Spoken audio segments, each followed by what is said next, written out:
Hello, ಎಲ್ಲರಿಗೂ ನಮಸ್ಕಾರ. ನನ್ನ ಕಾಲ್ಪನಿಕ ಕಥಾಲೋಕ ಯೂಟ್ಯೂಬ್ ಚಾನಲ್ಗೆ ಸ್ವಾಗತ.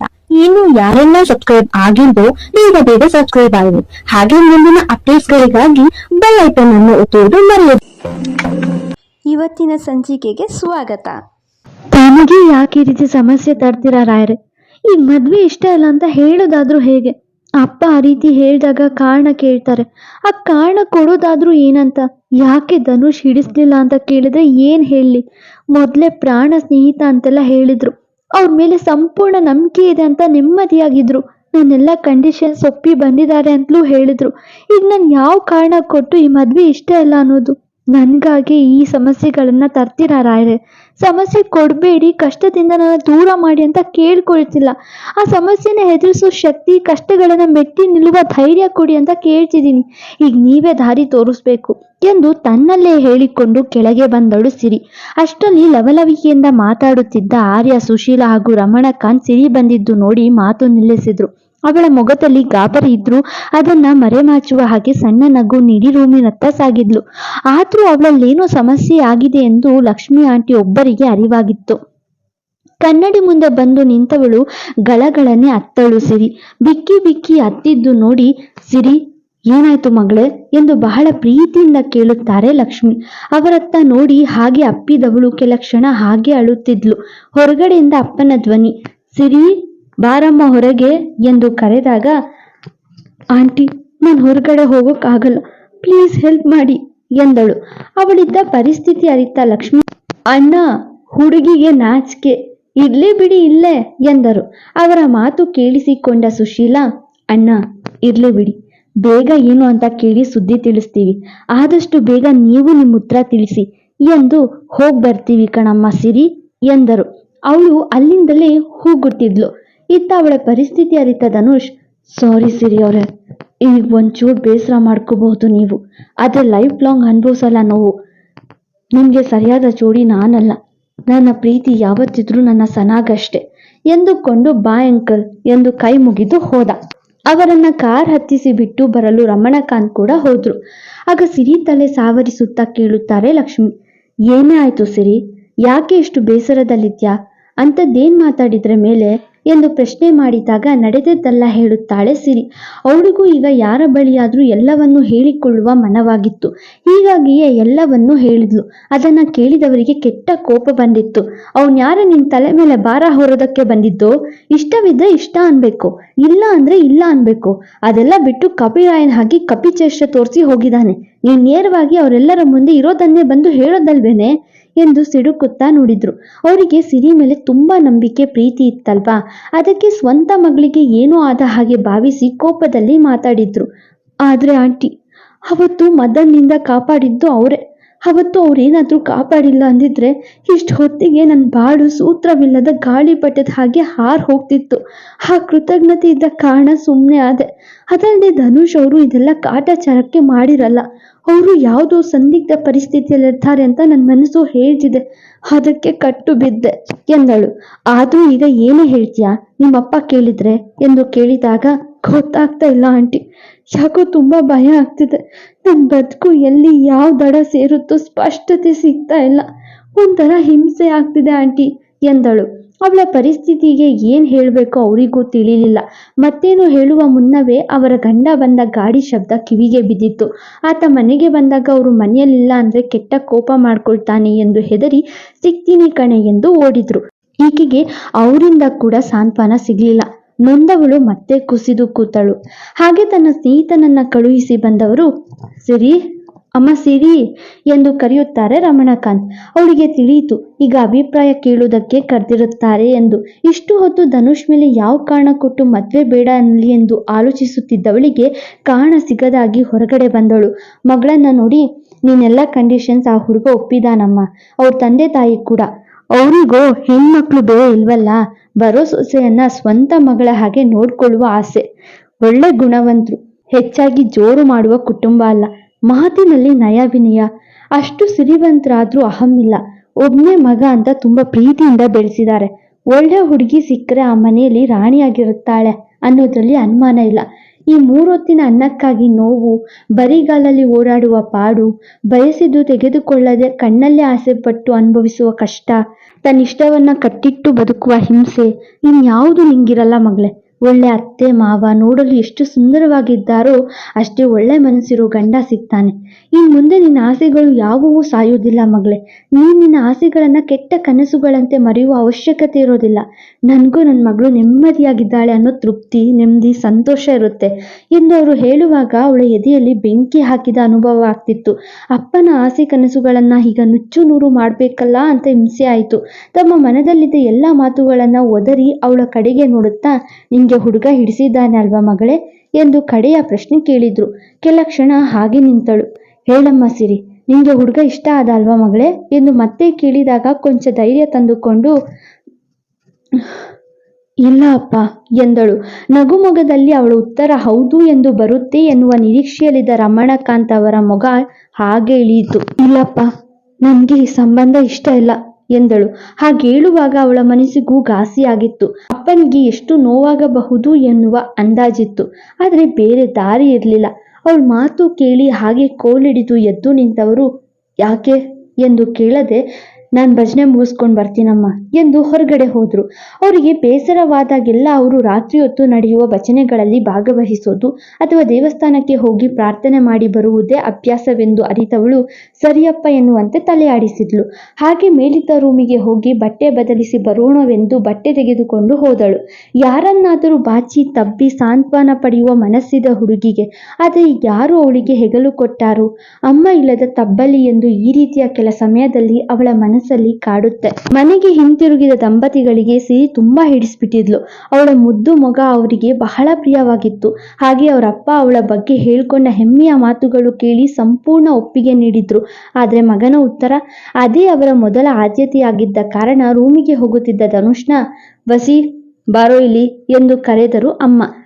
ಎಸ್ ಮಾಮ್ ಎಂದು ಹತ್ತಿರ ಬಂದವನಿಗೆ ಗೊತ್ತು ಈಗ ಅವರ ಪ್ರಶ್ನೆ ಏನೆಂದು. ವಸಿ, ಅದೇ ಕಣಪ್ಪ, ಏನಿನ್ನ ಅಭಿಪ್ರಾಯ ಎಂದು ಕೇಳಿದ್ರು. ಮಾಮ್, ನಾನು ಎಂದು ಆತ ಹೇಳುವ ಮುನ್ನವೇ ಅವನಿಗೆ ಕರೆ ಬಂತು. ಅವನಂದುಕೊಂಡಿದ್ದ ವ್ಯಕ್ತಿಯಿಂದಲೇ ಕರೆ ಬಂದಿದ್ದು ನೋಡಿ ಜಿಗಿಯುವಷ್ಟು ಖುಷಿ ಆಯ್ತು ಅವನಿಗೆ. ಅವನ ಮೊಗದಲ್ಲಿ ಕಂಡ ನಗು ನೋಡಿ ಎಲ್ಲೋ ತಮ್ಮ ಮಗನಿಗೆ ಹಿಡಿಸಿತ್ತು ಹುಡುಗಿ ಎನ್ನುವ ಆಲೋಚನೆ ಬಂತು ಅವರಿಬ್ಬರಿಗೆ. ಒಂಟಿ ಹೆಣ್ಣು, ಕಾಲಿಲ್ಲದ ಅಪ್ಪನನ್ನ ಸಿಡುಕೊಪ್ಪಿ ತಮ್ಮನನ್ನ ನೋಡ್ಕೋತಿದ್ದಾಳೆ. ಹಗಲು ರಾತ್ರಿ ದುಡಿತಾಳೆ. ಬರುವ ಹಣವನ್ನೆಲ್ಲ ಬರೀ ಮನೆಗಾಗಿ ಮನೆಯವರಿಗಾಗಿ ಖರ್ಚು ಮಾಡಿಕೊಂಡು ತನಗಾಗಿ 1 ರೂಪಾಯಿ ಬಯಸದ ಹೆಣ್ಣು ಮಗಳು. ಅವಳು ಈ ಮನೆಗೆ ಬಂದ್ರೆ ಅವಳ ಕಷ್ಟ ತಪ್ಪುತ್ತೆ. ಹಾಗೆ ನಮಗೂ ಒಳ್ಳೆ ಸೊಸೆ ಸಿಕ್ಕ ಖುಷಿಯಾಗತ್ತೆ ಎನ್ನುತ್ತಾ, ಬಸಿ ನಿನ್ಗೆ ಓಕೆನಾ ಎಂದು ತಲೆ ಸವರಿ ಕೇಳಲು, ಮಾಮ್ 5 ಮಿನಿಟ್ಸ್ ಬಂದು ಅದರ ಬಗ್ಗೆ ಮಾತಾಡ್ತೀನಿ, ಈಗಲೇ ಬಂದೆ ಎಂದು ರೂಮಿಗೆ ಮೊಬೈಲ್ ಹಿಡಿದು ಓಡಿದ. ಅವನ ಉತ್ತರ ಎಸ್ ಎಂತಾಗಲಿ ಎಂದುಕೊಂಡರು ದಂಪತಿಗಳು. ಅಮ್ಮ ಅಂತ ಒಬ್ಳಿತಿದ್ರೆ ಅವಳ ಬಳಿ ಎಲ್ಲ ಹೇಳ್ಕೊಳ್ತಾ ಇದ್ದೆ. ಆದ್ರೆ ಈಗ ನನ್ನ ದುಃಖ ಯಾರೊಂದಿಗೆ ಹೇಳ್ಕೊಳ್ಳಿ? ನನ್ನ ಮನಸ್ಸಿಗಾಗಿರೋ ನೋವನ್ನ ಯಾರ ಹತ್ರ ಹಂಚ್ಕೊಳ್ಳಿ? ಅಪ್ಪ ನನ್ನ ಮದುವೆ ಬೇಡ ಅಂದಿದ್ದಕ್ಕೆ 1 ಮಾತು ಯಾಕೆ ಅಂತ ಕೇಳಲಿಲ್ಲ. ಅದೇ ಅಮ್ಮ ಇದ್ದಿದ್ರೆ ಕಾರಣ ಕೇಳ್ತಿದ್ಲು ಅಲ್ವಾ? ನನ್ನ ಮುಖ ನೋಡಿನೇ ಅವಳು ಎಲ್ಲ ಅರ್ಥ ಮಾಡ್ಕೊಳ್ತಾ ಇದ್ಲು ಅಲ್ವಾ ಎಂದು ತನ್ನಲ್ಲೇ ನೊಂದುಕೊಂಡು ಮಹಡಿ ಮೇಲಿದ್ದ ಪುಟ್ಟ ರೂಮಿಗೆ ಬಂದು ಇನ್ನೇನು ಬಾಗ್ಲಾಕ್ಬೇಕು, ಮಂಚದ ಬಳಿ ಯಾರೋ ನಿಂತ ಹಾಗೆ ಅನುಭವವಾಯಿತು ಅವಳಿಗೆ. ಹಾಗೆ ಯಾರೆಂದು ನೋಡಲು ಹಿಂದೆ ತಿರುಗಿದಳು. ನೋಡಿ ಒಂದು ಕ್ಷಣ ಗಾಬರಿಯಾಗಬೇಕಿದ್ದ ಹುಡುಗಿ ಅವನನ್ನ ನೋಡಿ ಓಡಿ ಬಂದು ಅಪ್ಪಿದಳು.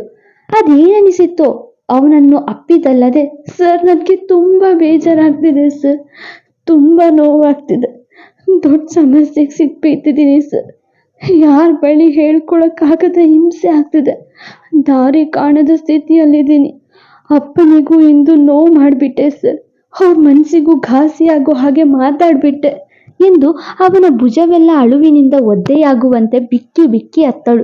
ಕುಡಿದು ಬಂದಿದ್ರು ಅವಳು ಬಾಚಿ ತಬ್ಬಿ ಅಳೋದು ಅವನಿಗೆ ಸಹಿಸಲಾಗ್ಲಿಲ್ಲ. ಮಂಡೋದ್ರಿ, ಏನಾಯ್ತು? ಮತ್ತೆ ಆ ಮಂಗ ನಿನ್ ಜೊತೆ ಆಟ ಆಡೋಕ್ ಬಂದಿತ್ತ ವಾಪಸ್ಸು ಎಂದು ಮದನ್ ಬಗ್ಗೆ ಕೇಳಿದ.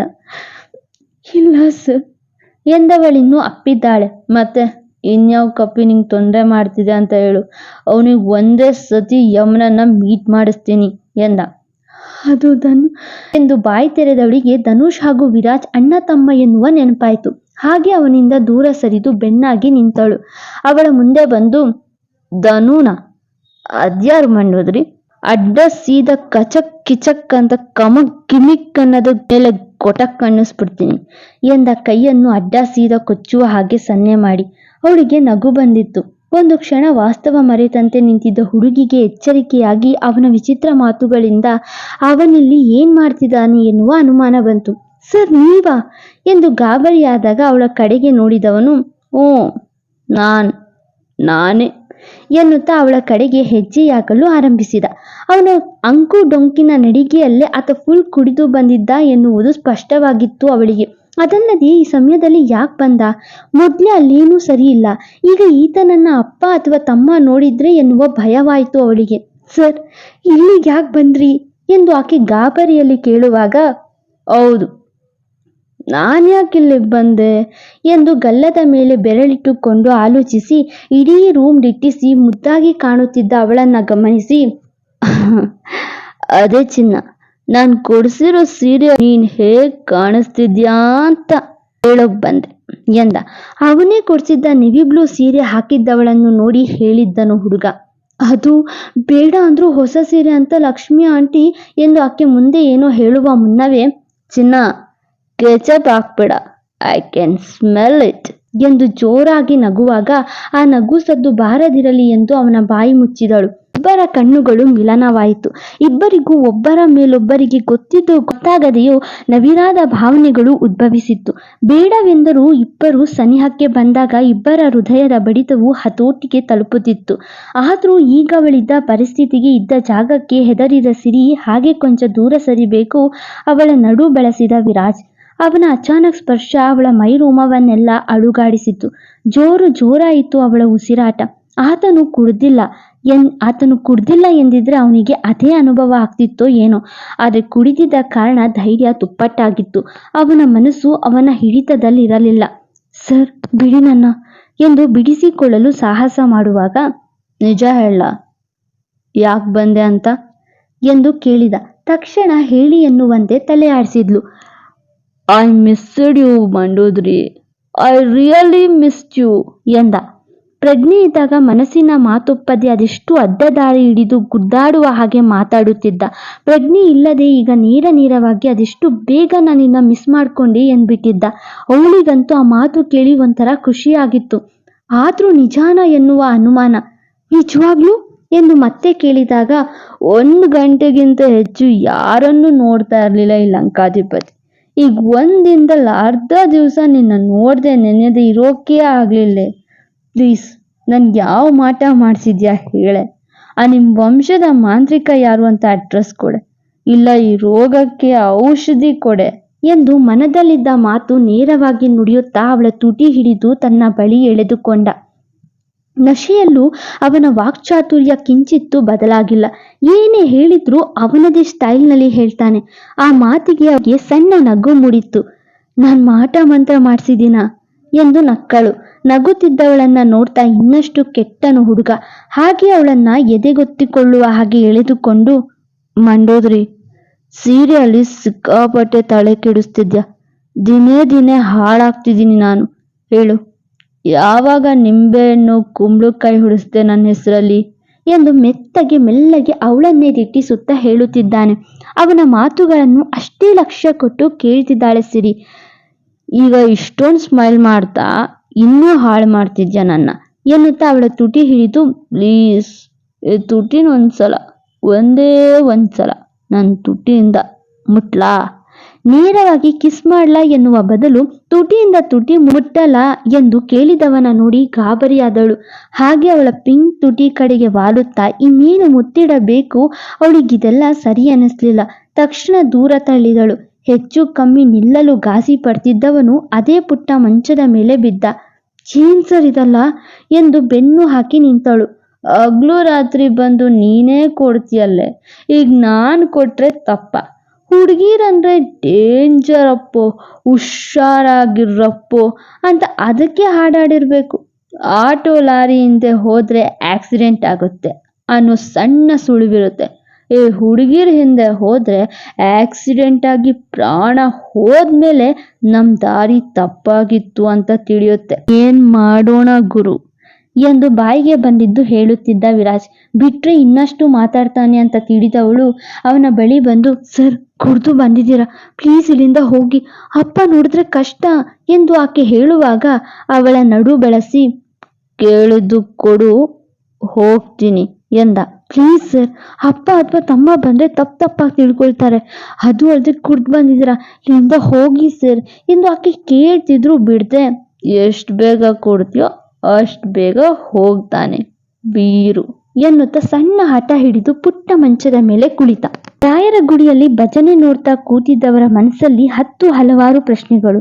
ಈ ಸಂಬಂಧ ಬೇಡ ಎಂದ ಮಗಳ ಮೇಲೆ ಕೋಪದ ಜೊತೆಗೆ ಯಾಕೆ ಬೇಡ ಎಂದಳೆನ್ನುವ ಅನುಮಾನ. ಅಷ್ಟೊಳ್ಳೆ ಸಂಬಂಧ ಬಂದ್ರೂ ಬೇಡ ಎನ್ನೋದಕ್ಕೆ ದೊಡ್ಡ ಕಾರಣ ಏನು? ತನ್ನಲ್ಲೇ ಮಾತಾಡಿಕೊಳ್ಳುವಾಗ ಅಕ್ಕಪಕ್ಕದ ಜನರಲ್ಲಿ ಯಾರೋ ಒಬ್ಬರು, ಒಲೆಯ ರಾಜಪ್ಪನ್ ಮಗಳು ನೋಡಿದ್ಯಾ, ಅದ್ಯಾರೋ ಹುಡುಗನ ಜೊತೆಗೆ ಓಡೋಗಿದ್ದಾಳೆ, ಅಲ್ಲ ಯಾಕೆ ಹಂಗ್ ಮಾಡಿದ್ಲು ಅಂತ ಎಂದು ಕೇಳಿದಾಗ, ಅದೆಷ್ಟು ಒಳ್ಳೆ ಹುಡುಗಿನಪ್ಪ, ಮನೆಯಿಂದ ತಲೆ ತಗ್ಗಿಸ್ಕೊಂಡು ಹೋಗೋದೇನೋ, ಮನೆಗೆ ಬಂದ್ಮೇಲೆ ತಲೆ ಎತ್ತುತ್ತಿದ್ದ ಪೋಸ್ಟ್ ಕೊಡ್ತಿದ್ದದ್ದು ಏನೋ, ನೋಡಿದ್ರೆ ಮಟನ್ ಜಗೀರ್ ಮಗನ್ ಜೊತೆ ಓಡೋಗಿದ್ದಾಳೆ ಎಂದು ಅವನ್ಯಾರು, ಅದಕ್ಕೇನ ಬಂದ ಹುಡುಗರನ್ನ ರಿಜೆಕ್ಟ್ ಮಾಡಿದ್ದು ಅವಳು ಎಂದು ಇನ್ಯಾರು, ಹೌದಪ್ಪ ಈ ಹೆಣ್ಮಕ್ಳು ಯಾವನಿಗೆ ಮನಸ್ಸು ಕೊಡ್ತಾರೋ ಎಂದು ಮತ್ಯಾರು. ಹೀಗೆ ಮಾತಾಡ್ಕೊಳ್ತಿರೋದು ಕೇಳಿಸಿಕೊಂಡು ಮಗ ವಿದ್ಯುತ್ ಹೇಳಿದ್ದೆಲ್ಲ ನೆನಪಾಯ್ತು ಅವರಿಗೆ. ಇವರು ಏನೋ ದೊಡ್ಡ ಸಾಚ ಅನ್ಕೊಳ್ತಾರೆ, ಇವರು ಹಿಂಗೆಲ್ಲ ಮಾಡ್ತಾರೆ ಎಂದ್ಕೊಂಡು ಅವರೆಲ್ಲ ಮಾತು ನಿಲ್ಲಿಸಿದ್ರು. ಆದ್ರೆ ಆ ಮಾತುಗಳಿಂದ ರಮಣಕಾಂತ್ ಮನಸ್ಸು ಹಾಳಾಗಿತ್ತು. ರಾಯರೇ, ನನ್ನ ಮಗಳು ಅಂತವಳಲ್ಲ, ನನಗೆ ಬಲವಾಗಿ ನಂಬಿಕೆ ಇದೆ. ನನ್ನ ಕಣ್ಣು ಮೀರಿ ಏನಾದ್ರೂ ಆ ರೀತಿ ದಾರಿ ತಪ್ಪಿದ್ದಾಳೆ ಅಂದ್ರೆ ದಯವಿಟ್ಟು ನನಗೆ ನೀವೇ ಒಂದು ದಾರಿ ತೋರಿಸಿ ಎಂದು ಅವ್ರು ಕೇಳ್ಕೊಳ್ಳುವಾಗ್ಲೇ ವಸಿಷ್ಠ ಮನೆ ಕಡೆಯಿಂದ ಕರೆ ಬಂದಿತ್ತು. ಹೇಳು ಆರ್ಯ ಎಂದಾಗ, ನನ್ನ ಮಗನಿಗೆ ನಿಮ್ಮ ಮಗಳು ಸಂಪೂರ್ಣ ಒಪ್ಪಿಗೆ ಅಂತೆ ಕಣಪ್ಪ, ಈಗ ನೀನು ಉತ್ತರ ಏನು ಅಂತ ಹೇಳು ಪುಣ್ಯಾತ್ಮ, ಪ್ರಾಣ ಸ್ನೇಹಿತರು ಈಗ ಬೀಗ್ರಾಗ್ತೀವಿ ಎಂದು ಬಹಳ ಸಂಭ್ರಮದಿಂದ ಹೇಳಿದ್ರು ರಾಯರು. ಅವರ ಮಾತು ಕೇಳಿ, ಹೌದೇನೋ, ನಿಮ್ಮ ಮಗನಿಗೆ ಸಿರಿ ಹಿಡಿಸಿದಾಳ ಎಂದು ಆಶ್ಚರ್ಯವಾಗಿ ಕೇಳಿದಾಗ, ಬೇಗ ಸಿರಿನ ನಮ್ಮನೆ ಕಳುಹಿಸ್ಕೊಡೋ, ಬೇಗ ನಮ್ಮನೆಗೆ ಕಳುಹಿಸಿ ಪುಣ್ಯ ಕಟ್ಕೊಳ್ಳೋ, ಕಾಲ್ ಮಾಡಿ ಸಿಹಿ ಸುದ್ದಿ ಕೊಡು ಎಂದು ಕರೆ ತುಂಡು ಮಾಡಿದ್ರು ಆರ್ಯ. ಆದ್ರೆ ಆ ಸಿಹಿ ನನ್ನಿಂದ ಕೊಡಲಾಗದೆಂದು ರಮಣಕಾಂತ್ ಬೇಸರ ಪಟ್ಟರು. ಮುಂದೆ ಯಾಕೋ ಸಿರಿ ಟೈಮ್ ಸರಿಗಿಲ್ಲ, ಏನಾಗುತ್ತೆ ಅನ್ಸುತ್ತೆ ನೆಕ್ಸ್ಟ್ ಎಪಿಸೋಡಲ್ಲಿ. ಸರ್ ಯಾಕೆ ಹಠ ಮಾಡ್ತಿದ್ದೀರಿ, ದಯಮಾಡಿ ಹೋಗಿ ಎಂದಳು. ಮೊಹೋ ಎಂದ. ತಲೆ ಮೇಲೆ ಕೈ ಹೊತ್ತಳು. ನವಿಲು ಗರಿಯಂತಿದ್ದ ಅವಳ ಕಣ್ರೆಪ್ಪೆ, ಕಾಮರ ಬಿಲ್ಲಿನ ಹಾಗೆ ಕಾಣುತ್ತಿದ್ದ ಆ ಹುಬ್ಬು, ಹೆದರಿಕೆ ಭಯದಲ್ಲಿ ಅತ್ತಿತ್ತ ನೋಡುತ್ತಿದ್ದ ಬಟ್ಟಲು ಕಣ್ಣುಗಳು, ಗಿಳಿ ಮೂಗು, ಮತ್ತೇರಿಸುವ ಅವಳ ತುಟಿ ಎಲ್ಲವನ್ನು ನೋಡ್ತಾ, ನಾನಿನ್ ತುಟಿ ಮುಟ್ಟಲ್ಲ, ಹೋಗ್ಲಿ ನೀನೇ ನನ್ನ ತುಟಿ ಮುಟ್ಟು ಮಂಡೋದ್ರಿ ಎಂದ.